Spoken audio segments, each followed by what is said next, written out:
You ask Tiger to solve. This deals with linear equations with one unknown.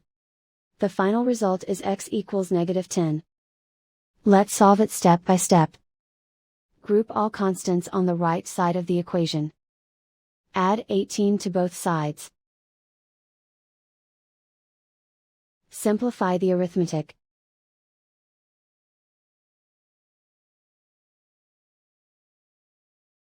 Isolate the x. Divide both sides by -4. Cancel out the negatives. Simplify the fraction.